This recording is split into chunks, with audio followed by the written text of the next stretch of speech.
Here's what you're going to need. 2 side pieces, 1 middle piece, not 1 but 2 small wedges, and last but not least, a handle. So the first thing you need to do is measure and mark the center point of your center piece.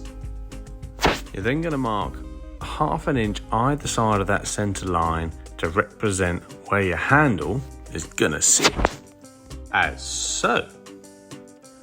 So we're then going to take our wedges and we're going to use these as a reference point to work out the angle we're going to cut on the centerpiece.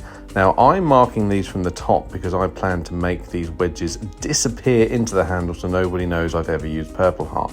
What you do want to do is mark down maybe 1/2 inch from the top of the wedge to make sure that you're going to have some wedge protruding from the top so you can cut it flush when you're finished. So you'll end up with something just like this. You then cut that middle section out and it's ready to accept your handle. So we'll lay our centerpieces out as such, and we're then going to take a little pot, we'll put some glue in it. I'm using Type Bond 2, other glues are available. And we're going to mark a line off the angle of the left hand piece, and then we're going to put some glue on. Loads of glue, can't use too much. Get that piece on, get it in a clamp, hold it tight, clamp it down, leave it for half an hour and then come back and take it out.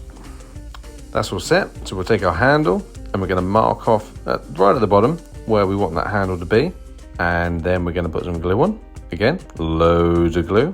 Going to get that right hand piece in, get that in the clamp as well, clamp them both, leave it overnight, take it out in the morning. So the next day, take the clamps away and we have half of our mallet head put together. So now what we're going to do, make sure the handle fits. Yep, still fits. And we're going to glue. Loads of glue. Glue, glue, glue, glue, glue, glue, glue. Put the other side on, get that in clamps. And again, we want to leave that overnight. Done. Now we have a mallet head. A little bit rough around the edges, as you can see. Some glue, some protruding bits. But I find the best way to get this flush and trim is to give it a good hard whack on the table. And look at that. Nice and clean, nice and flush. Now we're ready to start thinking about putting a handle in there, turning it into a tool. So we're going to take our mallet head and our handle, slide it in, still fits, and we're going to push it through until it's about 1/4 inch protruding and draw a line so we know that that is where we want our mallet head to sit on our handle. We're then going to mark a line 1/2 inch up from that baseline, and then we're going to mark 2 lines 1/8 inch in from the edges and draw down, because that is where we are going to cut our lines for our wedges to sit. Grab a drill, 4mm drill bit, drill 2 holes, boom. Bandsaw or handsaw, cut 2 lines, boom. So we're now at the point basically of being able to combine these now 4 pieces into a mallet. Now, normally with this style of construction of mallet, I'd like to see a shoulder on the initial line that we first drew. And the shoulder is basically where we would cut the mallet down ever so slightly to create a reference point for the head to sit on the handle to stop it sliding all the way down.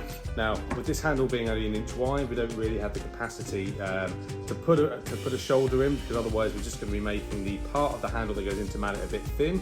So what we're going to do is we're going to create ourselves a reference surface using the workbench and the top of the vise. So we're going to take our initial line that we drew and we are going to clamp the handle in hard so that cannot move, and we are then going to use that as our reference surface so that our mallet head can't disappear down the handle, and because the handle is clamped into the vise, the handle can't disappear out of the mallet head when we start pummeling these wedges into the top. So we're going to grab our glue again and just cover everything. Cover everything, inside, outside, just get glue in there, dab, dab, dab, glue on the wedges, get those in, and hammer, hammer, hammer, hammer, hammer. And then you pretty much, you've got a mallet. Done. The glue's not set, but it's in one piece. And as you can see, I've hammered my wedges as deep as possible so nobody ever knows there's purple heart. Then we're going to take a flush cut saw or a Japanese saw, cut those proud bits flush. There you go. And then if you're really anal, give it a bit of a wipe down just to get a bit of a colour pop. And then as discussed, I'm sticking in some coloured 2-part epoxy into these parts there, so you'll never know there's purple heart in this mallet anywhere. Now comes the bit that everyone seems to hate, sanding.